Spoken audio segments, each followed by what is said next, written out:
할렐루야. 네.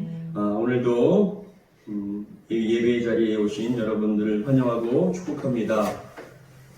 하나님을 사모하고 갈급한 심령으로 예배하는 우리 예배를 하나님께서 기쁘게 받아주시고 드려진 심령 가운데 하늘의 은혜와 능력으로 충만하게 가득하게 채워주실 줄 믿습니다. 전 세계는 지금도 코로나로 인하여서 많은 어려움을 겪고 있습니다. 지난해 12월 중국에서 시작된 코로나가 한국에는 1월 19일 첫 확진자가 나타나고 3월에는 신천지 관련 31번 확진자가 인하여서 기하급수적으로 확진자가 늘어나면서 코로나 패닉의 그런 상태에 벌어졌습니다. 이를 기점으로 교회는 온라인 예배를 시작하게 되었고 거의 2달 가까이 예배를 드리지 못하는 교회도 있었습니다.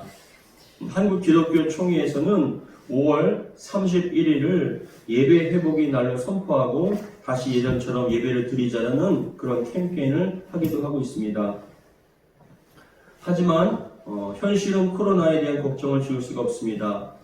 방역에 집중하자니 국민들의 삶이 힘들어지고 또 일상적인 생활을 하게 하자니 계속되는 집단 감염으로 많은 사람들이 확진이 나타나고 있습니다.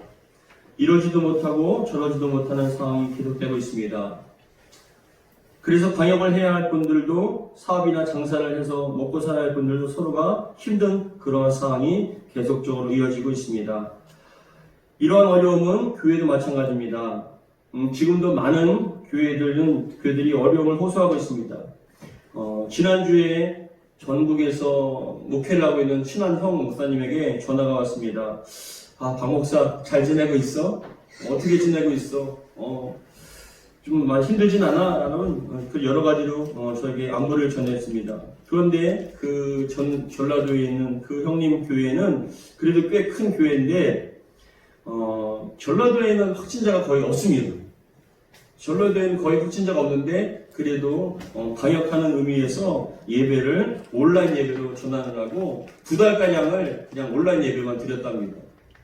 그런 다음에 몇 주 전부터는 다시 현장 예배를 시작하여서 성도들에게 현장 예배가 시작되었습니다. 하고 신방을 하고 전화를 드렸는데 지금 거의 몇 주가 지났음에도 불구하고 아직까지도 3분의 1가량이 교회에 안 나온답니다. 그래서 어떻게 해야 되냐? 그런 어려움을 호소하기도 합니다. 그리고 저희 노회에서도 그런 어려움이 있는 그런 목사님들이 참 많습니다. 열심히 전도하고 교회에 오게 됐는데 코로나로 인해서 한순간에 발길을 끊고 더 이상 교회에 나오기를 거부하는 분들이 많다고 합니다. 한 교회에는 60명가량의 예배를 드렸는데 코로나 사태로 말미암아 지금은 거의 10여 명밖에 없는, 그래서 전화를 하고 또 신방을 해도 다시는 오지 말라고, 다시는 교회 가지 않겠다고, 발도 들이지 말라고, 전화도 하지 말라는 분들이 많다고 합니다. 어떻게 60여 명 가량의 성도들이 예배를 드리다가 한순간에 10여 명으로 떨어졌는지 줄어들었는지 한탄하시는 그런 분들도 계십니다. 그런데 더 어려운 것은 초신자들뿐만이 아니라 기존 신자분들도 교회에 더 이상 나오지 않겠다라고 그렇게 얘기하는 분들이 점점 많아진다는 게 심각한 문제라는 것입니다. 저는 이러한 소식을 들으면서 주님, 이렇게 힘들고 어려운 상황을 맞이하게 하신 이유가 분명히 있는 줄 믿습니다. 이 세상의 주관자이고 통치자는 주님이시기 때문에 주님께서 저희들에게 이러한 어려움을 당하게 하신 건 분명한 뜻이 있는 줄 믿습니다. 주님의 뜻과 계획이 무엇인지요? 저희는 어떻게 이 시대를 대처하고 감당해야 합니까? 라고 계속적으로 하나님의 뜻을 구하고 기도를 해 나갔습니다. 어떠한 마음과 어떠한 자세로 생활을 해야 되는지, 어떻게 대처를 해야 되는지 하나님께 간절한 마음으로 기도했습니다. 그런데 지난주 새벽에 기도를 하는데 문득 제게 하나님께서 말씀을 주셨어요. 문득 떠오르는 말씀을 저에게 주시고 그 말씀을 붙잡고 계속적으로 기도를 했습니다. 근데 그 말씀 바로 오늘 본문의 말씀이에요. 오늘 본문의 말씀을 주님께서 제 마음에 감동을 주셔서 기억나게 하셔서 이 말씀을 묵상하면서 저와 여러분들이 함께 은혜를 나누고자 했습니다. 오늘 12절 다시 한번 읽어보겠습니다. 12절 읽겠습니다. 시작. 손에 피를 들고 자기의 타작마당을 정하게 하사 알곡은 모아 곡간에 들이고 쭉정이는 꺼지지 않는 불에 태우시리라. 손에 키를 들고 자기의 타작마당을 정하게 하사 알곡은 모아 곡간에 들이고 쭉정이는 꺼지지 않는 불에 태우시리라 라는 이 말씀 속에 여러분 키는 앞에 보세요. 키는 각 나라마다 틀립니다. 각 나라마다 틀린데 이거 앞에 보시면 이 그림은 우리나라 키입니다. 그래서 여러분들이 퀴즈를 해보셨는지 모르겠지만 퀴즈를 하다 보면은 어떻게 됩니까? 알곡은 점점 안으로 들어오고 그런 가라지들은 밖으로 날아가는 것이 우리는 키를 알 수 있습니다. 다음 그림 봐보세요. 다음 그림은 인도네시아의 이 키예요. 인도네시아는 우리와 다르게 이렇게 하기도 하지만 밑으로 흐르기도 한다는 그림을 보니까. 그래서 위에서 곡식을 흐르면은 바람에 날려서 이 알곡이 밑으로 떨어지는데 그리고 그 가라지 같은 것들은 알맹이 없는 것들은 날아간다는 거예요. 이렇게 해서 퀴즈를 한다고 합니다. 그 다음에 사진을 보시면 그 다음 봐보세요. 이것은 이스라엘의 그런 그 키질입니다. 우리가 생각했던 이런 키질을 하는데 이스라엘은 키가 무엇이냐면은 갈고리처럼 생긴 거예요. 키가. 그래서 이렇게 하늘로 막 올리다 보면은 어떻게 되냐면 알곡은 밑으로 떨어지고 가라지는 날아간다는 것이. 다음 그림 봐보세요. 다음 그림. 예, 이게 바로 이스라엘이 쓰는 오늘 성경 본문에 나오는 키입니다. 이게. 그래서 오늘 본문에 나오는 손에 키를 들고 라고 했을 때 이 키라는 것은 헬라어로 푸티온이라고 하는데 이 푸티온은 뭐냐면 키지라는 삽. 그 뜻이 키지라는 삽인데 이렇게 갈고리처럼 생겨서 하늘을 향해서 이렇게 곡식들을 뿌린다는 겁니다. 그러면 알곡은 밑으로 떨어지고 그 가라지는 밖으로 포공을 향해 날아간다고 얘기합니다. 이렇게 키지라는 삽, 이렇게 키지라는 목적은 무엇이냐면 바로 봅니다. 알곡과 쭉정이를 나누는 것이죠. 알곡과 쭉정이를 나누기 위해서 키지를 한다는 겁니다. 근데 오늘 본문에 보니까 손에 키를 들고 자기의 타작마당을 정하게 하사 알곡은 모아 곡간에 들이고 쭉정이는 꺼지지 않는 불에 태우시리라는 말씀처럼 알곡과 가라지를 나누기 위해서 키질을 한다라고 말씀을 하고 있습니다. 그런데 여기서 우리가 알아야 할 중요한 두 가지가 있습니다. 무엇이냐면 첫 번째 겁니다. 그것은 키질하는 주체가 누구냐는 것이죠. 여러분 여기서 보면 키질하는 주체가 누굽니까? 알곡과 가라지를 나누는 주체가 누구냐는 거죠. 그런데 이 키질을 하는 주체가 누구냐면 바로 우리 주 예수님이시라는 거예요. 이 사실 믿으시기 바랍니다. 예수님께서 자신의 키를 가지고 이 세상의 모든 것들을 심판하시고 결정하시는 권위를 가지시고 키질을 하신다는 겁니다. 오늘 본문 앞에서 세례 요한은 광야에서 회개하라 천국이 가까웠느니라고 선포합니다. 광야에서. 그러니까 그 말씀을 듣기 위해서 수많은 사람들이 광야에 있는 세례 요한에게 모입니다. 그리고 그 세례 요한이 선포하는 말씀을 듣고 마음에 찔려서 회개하기도 하고 세례를 받기도 합니다. 그 수많은 무리가 모여서 회개하며 울며 자복하며 우리가 죄인이었습니다 하고 세례를 받고 기뻐하는 그런 모습들을 바라보면서 사람들이 어떻게 생각을 했냐면 저 세례 요한이 우리가 기다리고 있던 메시아가 아닌가라는 그런 생각을 했습니다. 우리 오늘 앞에 본문 읽지는 않았지만 마태복음 3장 5절과 6절 같이 한번 읽어보겠습니다. 5절과 6절 같이 읽겠습니다. 시작. 이때 예루살렘과 온 유대와 요단강 사방에서 다 그에게 나와 자기들의 죄를 자복하고 요단강에서 그에게 세례를 받더니, 그러니까 세례를 받는 모습을 통하여서 수많은 사람들이 자복하고 회개하며 정말 잘못했습니다라고 그리고 기쁨으로 세례를 받는 그 모습을 보면서 이분이 메시아가 아닌가라고 생각했을 때 세례 요한이 뭐라고 얘기를 하냐면 나는 너희가 기다리는 메시아가 아니다. 너희가 기다리고 있는 메시아가 아니다. 나는 그 메시아를 위하여 길을 예비하기 위한 예비자다라고 그렇게 선포를 하고 있습니다. 우리 11절 같이 한번 읽어보겠습니다. 11절 시작. 나는 너희로 회개하기 위하여 물로 세례를 베풀거니와 내 뒤에 오시는 이는 나보다 능력이 많으시니 나는 그의 신을 들기도 감당하지 못하겠노라. 그는 성령과 불로 너희에게 세례를 베푸실 것이요 라고 말씀합니다. 여러분, 이 세상에 아무리 사람들에게 인정받고 존경받는 뛰어난 목회자라 할지라도, 뛰어난 사역자라 할지라도 그 사역자가 메시아는 아니에요. 그 사역자가 이 세상을 심판하실 심판자는 아닙니다. 아무리 뛰어나고 아무리 사람들을 통해서 감화를 시켜도 그 사람의 죄의 문제는 해결해 줄 수가 없어요. 오직 예수 그리스도. 오직 예수 그리스도만이 참된 구원자이시고 모든 세상을 심판하실 심판자인 걸 믿으시기 바랍니다. 키를 가지고 알곡과 가라지를 구별하시는 것이 바로 예수님의 고유의 특권이자 권세란 사실입니다. 그래서 오늘 본문에 나오는 손에 키를 들고 자기의 타작마다, 즉 이 세상 온 인류를 얘기합니다. 이 세상을 정하게 하사 알곡과 가라지를 구별하시는 분이 바로 예수 그리스도의 심판이자 권세입니다. 두 번째, 우리가 기억해야 할 것은 키질을 하는 주체가 예수님이시고 더 나아가서 키질을 하는 대상, 그 심판하시고 분류하시는 대상에 누군가 있을 때 모든 인류라는 거예요. 모든 인류가 예수님의 심판의 대상이고 구별의 대상이십니다.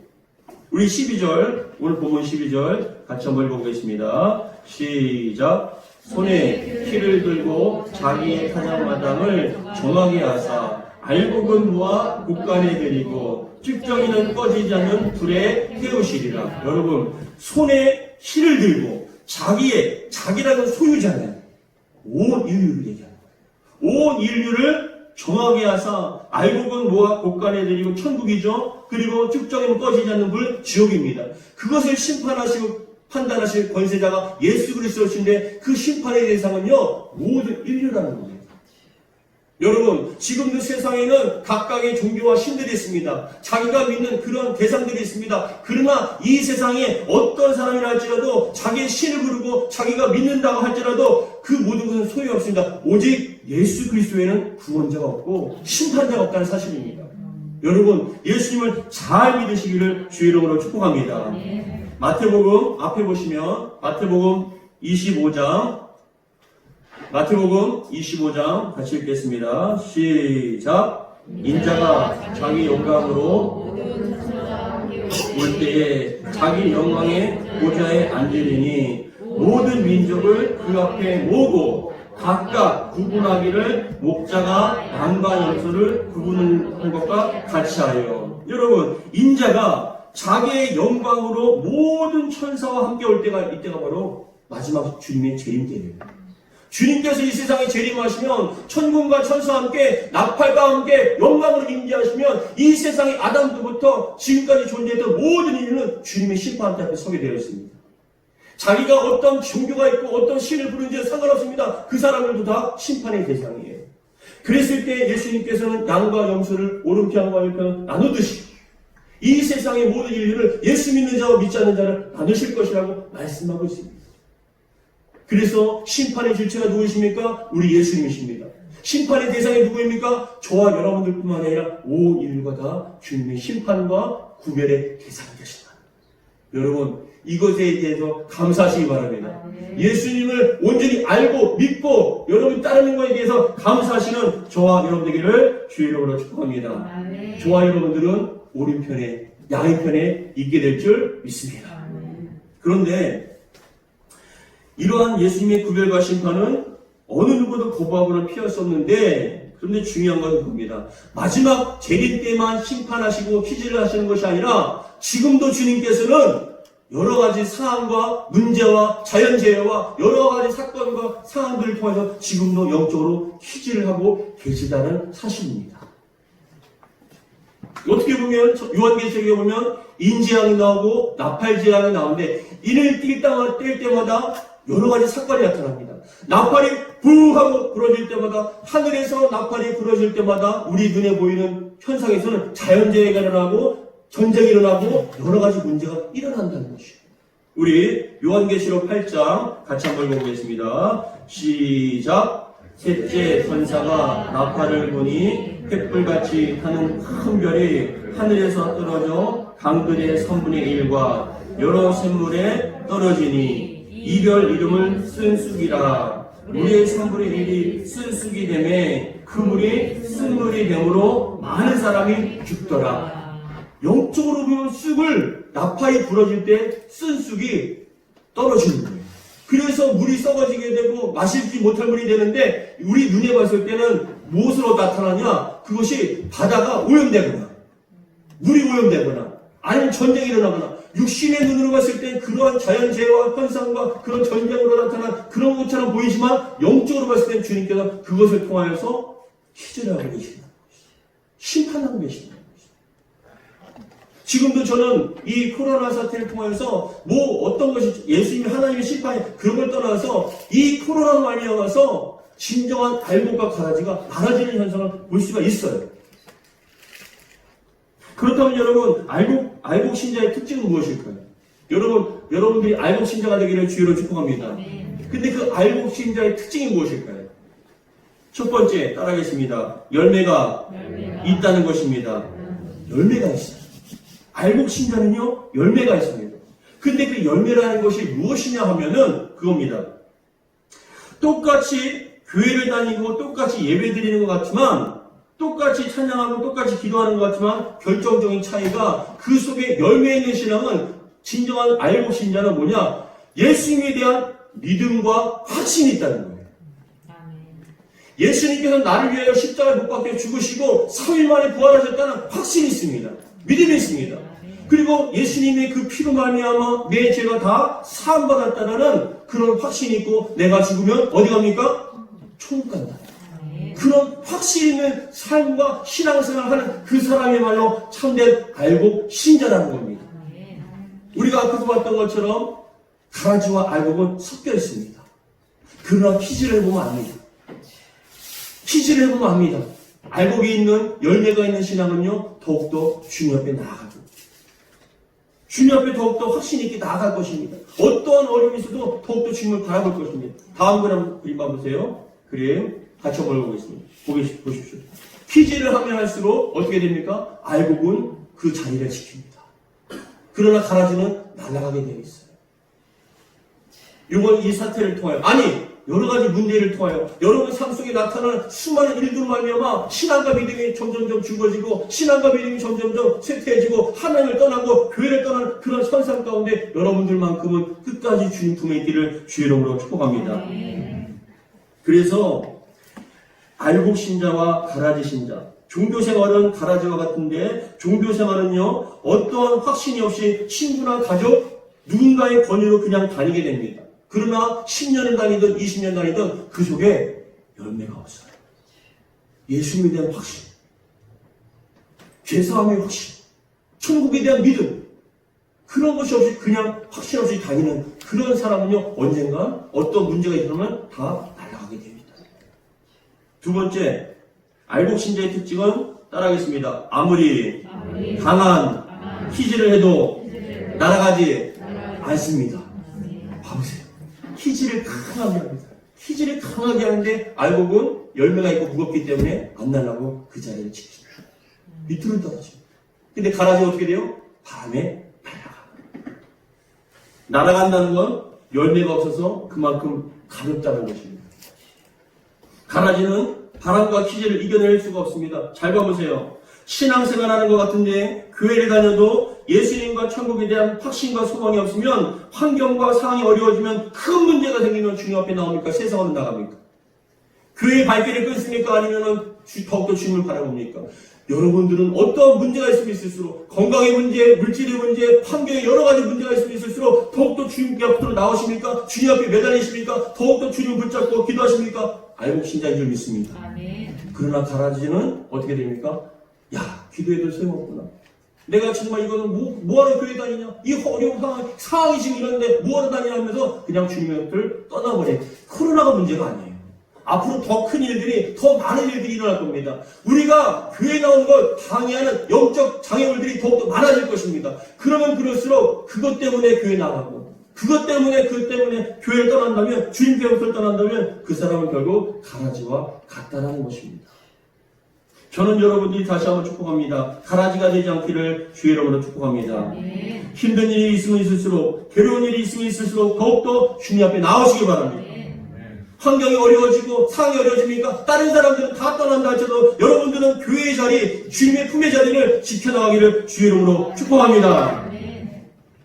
그러나 갈아지는 피지를 견디지 못하고 날아가게 되었습니다. 조금만 바람이 불어도, 조금만 어려움이 있어도 그냥 날아가게 되어 있습니다. 그것이 바로 알곡과 가라지의 차이점입니다.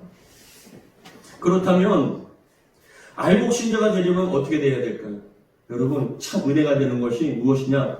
한 번 알곡 신자는 끝까지 알곡 신자지만 한 번 가라지라고 해서 알곡이 되지 말라는 법은 없어요.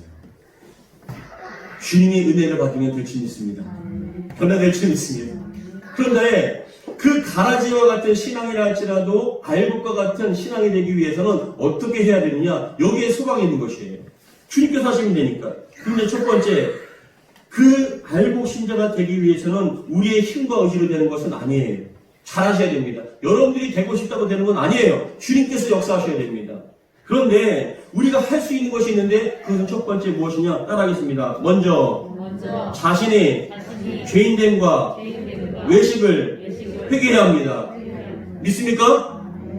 자신의 죄인됨과 외식함. 내가 아직까지 하나님 제 안에 열매가 없음을, 확신이 없음을 고백합니다라고 그렇게 자기 자신에 대한 연약함과 부족함과 죄인됨을 회개해야 됩니다. 여러분, 믿음은 들음에서 납니다.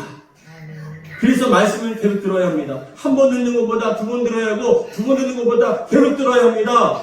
어느 순간에 심령 속에 그 말씀이 부딪히면 그 영혼은 살아나게 될 줄 믿습니다. 변화될 줄 믿습니다. 그래서 그때가 성령께서 역사하시는 그때를 위해서 여러분들은 계속적으로 말씀을 들어야 합니다. 로마서 마지막으로 로마서 10장 17절 같이 읽겠습니다. 시작.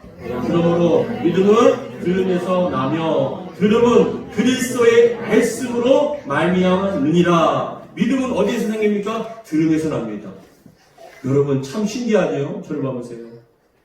그냥 졸리고 그냥 아무런 의미가 없는 한쪽 귀로 갔다가 한쪽 귀를 흐르는 그런 분들도요, 어느 순간인가 예배를 드리다가 그 말씀이 나에게 주신 말씀이라고 확 와닿을 때가 있어요.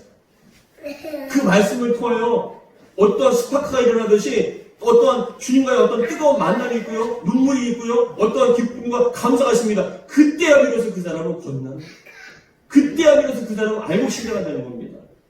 근데 여러분 말씀을 계속 들으셔야 돼요. 듣다 보면 어느 순간 여러분 심령 가운데 말씀이 부닥치게 될 줄 믿습니다. 어느 날 예배드리다 그런 분들 참 많이 봤어요. 그런 분들이 간증을 참 많이 들었어요. 그냥 다녔대요. 남편 때문에 아니면 누구 때문에 또 누구 때문에 그냥 다녔대요. 왜 교회를 다녀야 되나? 자신이 어떤 교회 다니는 이유를 알지 못한 채 그냥 다녔답니다. 근데 어느 순간 어느 날 말씀을 듣는데 눈물이 흐르더래요. 주님의 그 음성이 마음속에 심겨지더래요. 십자가가 믿어지고 주님께서 나의 모든 죄를 사해 주심에 대한 감사가 나오더랍니다. 그로 말미암아서 주님 정말 저는 죄인이었습니다. 그동안 제가 신앙생활 온전히 못했습니다라고 그렇게 자복하고 회개하는 그런 역사가 나타났을 때 이제 그때야 비로소 진정한 신앙생활을 한다라고 고백하는 걸 들어봤습니다. 여러분들에게 그런 역사가 나타나기를 주의 이름으로 축복합니다. 지금 당장은 여러분 그것이 어떤 감동이 없고 그 말씀이 잘 들어오지 않는다 할지라도 낙심하지 마세요. 듣다 보면 사모하다 보면 반드시 역사가 나타날 줄 믿습니다. 두 번째, 우리가 알고 신자가 되기 위해서는 여러분 따라하겠습니다. 성령으로 거듭남을 사모하며 간구해야 합니다. 간구하시오. 주님 사모합니다. 제 마음에 아직까지도 확신이 없습니다. 제 마음에 어떤 믿음이 없습니다. 주님께서 저를 만나주시옵소서. 주님의 십자가의 사랑을 알게 해달라고 간절한 마음으로 사모하는 마음으로 기도하고 간구했을 때 주님께서는요 그 기도의 소리를 응답해 주실 줄 믿습니다. 베드로와 제자들은 유괴 사람이었습니다. 처음부터 영의 사람이 아니었어요. 예수님을 믿는다고 쫓아다니며 예수님과 함께 있어도 그들은 기회가 있을 때마다 자신들의 성공과 출세를 위해서 예수님, 제가 예수님의 오른편에 앉게 해주십시오. 왼편에 앉게 해주십시오. 예수님께서 나귀를 타시고 예루살렘에 입성할 때도 그 제자들은 어떤 마음이 들었냐? 야, 이제 예수님께서 이스라엘의 왕이 되면 나는 큰 명예를 얻게 될 것이다. 부를 얻게 될 것이다. 사람들에게 높임을 얻게 될 것이다. 그것 때문에 흐뭇했던 사람들입니다. 영의 사람들이 아니었어요. 육의 사람들이었습니다. 세상의 성공과 세상의 어떤 그런 것을 추구했던 사람입니다. 그런데 여러분, 그 제자들에게 예수님께서 말씀하십니다. 부활하신 후에 말씀하시길, 너희들은 예루살렘을 떠나지 말고 내가 약속한 아버지께서 보내주실 성령이 임재하기를 기도해라. 성령이 오실 것을 간절히 사모하고 기도해라. 모여서 기도해라. 그리하면 역사가 나타날 것이라 하면서 예수님께서 제자들 분 앞에서 승천하고 올라가셨어요. 그런데 예수님의 제자들이 120명의 제자들이 함께 모여서 간절한 마음으로 일주일 동안 밤낮으로 기도했습니다. 오 주님, 제발 약속하신 성령님을 보내주시옵소서. 우리의 마음속에, 우리의 모임 가운데 성령님을 보내주시옵소서라고 간절한 마음으로 사모하며 기도했을 때 오순절 마가다락방에 성령께서 불과같이 임하신 줄 믿으시기 바랍니다. 불과같이 임하고 강한 바람같이 임하니까 그 사람들이, 육의 사람이 성령의 사람이 됐습니다. 불확실해서 확실히 사람으로 바뀌었습니다. 땅의 사람으로서 하늘의 사람으로 바뀌어진 줄 믿으시기 바랍니다. 그렇기 때문에 예수님을 3년 동안이나 따라다니고 기적의 현장을 보고 병을 고쳤음에도 불구하고 그들은 육의 사람이었습니다. 여러분, 우리에게 소망이 있는 줄 믿습니다. 사모하는 마음으로 성령님이 역사하실 것을, 성령의 기름 부으심을, 성령의 세례를 간절한 마음으로 기도한다면 반드시 여러분들에게 성령의 세례, 성령의 충만함이 임하게 될 줄 믿습니다. 그래서 오늘 본문 11절에 보시면, 본문은 아니지만 앞에 보시면 세례 요한이 뭐라고 얘기를 하냐면, 나는 너희로 회개하기 위하여 물로 세례를 베풀거니와 내 뒤에 오시는 이는 나보다 능력이 많으시니 나는 그의 신을 들기도 감당하지 못하겠노라. 그는 뭐라고요? 성령과 불로 너희에게 세례를 베푸실 것이다. 여러분, 성령과 불로 세례를 받으면 거듭나게 될 줄 믿습니다. 가라지가 알곡으로 바뀌어질 줄 믿습니다. 그것이 바로 주님께 소망을 둘 이유입니다. 기도하시기 바랍니다. 주님, 가라지와 같은 신앙이라 할지라도 알곡과 같은 신앙으로 바뀌어질 줄 믿습니다. 주님께서 역사하시고 주님께서 기름 부어주시고 만나주시면 반드시 바뀌어지게 될 줄 믿습니다. 그런 믿음으로 사모하며 기도하시기를 주의 이름으로 축복합니다. 사랑하는 성도 여러분, 오늘 본문의 말씀을 준비하면서 제 마음속에 계속 드는 생각은 앞으로 우리가 살아갈 미래에는 신앙과 믿음에 대한 장애물과 여러 가지 일들이 더 많아질 것이라고 생각합니다. 코로나가 문제가 아닙니다. 더 강력한 전염병이 나타날 수 있고 더 강력한 핍박과 더 강력한 여러 가지 일들이 일어날 수 있습니다. 전쟁이 일어나고 기근이 일어나고 예수 믿는 것에 핍박을 하고 법적으로 제도가 될 수도 있습니다. 그런데 여러분, 심각한 것은 제가 보니까 지금 영국에서는 예수 믿는 것을 전도하는 걸 방해할 뿐만 아니라 그 법적으로 금지가 될 뿐만이 아니라 요방 전도하는 걸 금지했을 뿐만이 아니라 어떤 현상이 나타나냐면은 예수님 믿고 세례받았던 사람들이요, 세례를 취소하는 식으로 하고 있어요. 내가 예수 믿은 걸 후회한다, 예수 믿는 걸 세례받은 걸 취소한다는 그런 취소식을 하고 있어요. 무지막지한 시대입니다. 앞으로 우리에게 그런 일들이 더 많이 일어날 겁니다. 그러나 여러분 기억하십시오. 이 세상을 심판하실 분은 예수님이십니다. 알곡과 가라지를 심판하실 분은 이 어떤 신과 어떤 종교도 없습니다. 오직 예수 그리스도 외에는 없는 줄 믿으시기 바랍니다. 그분의 기실 앞에 여러분들 알곡으로 끝까지 주님 품을 지켜나갈 수 있는 저와 여러분들 얘기를 주의 이름으로 축복합니다. 가라지입니까? 알곡이십니까? 확신과 믿음이 없으십니까? 기도하십시오. 주님께서 여러분들 만나주시고 거듭나게 해주실 줄 믿습니다. 기도하겠습니다. 하나님 아버지 감사드립니다. 오늘도 주신 말씀 마음에 새기게 도와주옵소서. 나는 아니겠지요, 나는 아니겠죠라고 얘기할 것이 아니라 내 마음속에 확신이 있는지, 열매가 있는지, 나는 혹시 가라진 아닌지를 다시 한번 점검하게 도와주시고, 혹시라도 그렇다면 그래도 소망이 있는 줄 믿습니다. 말씀을 듣게 하여 주시고 사모하는 마음으로 간절히 기도할 때 그 심령을 만나 주실 줄 믿사오니 주여 역사하여 주옵소서. 이 자리에 앉아 예배드리는 모든 사랑하는 성도들 다 알곡 신자 될 수 있도록 축복하여 주시옵소서. 예수님에 대한 십자가의 확신과 구원의 확신, 피 흘림에 대한 확신, 그리고 천국에 대한 확신을 갖게 도와 주시옵소서. 우리 주 예수 그리스도 이름으로 기도하옵나이다. 아멘.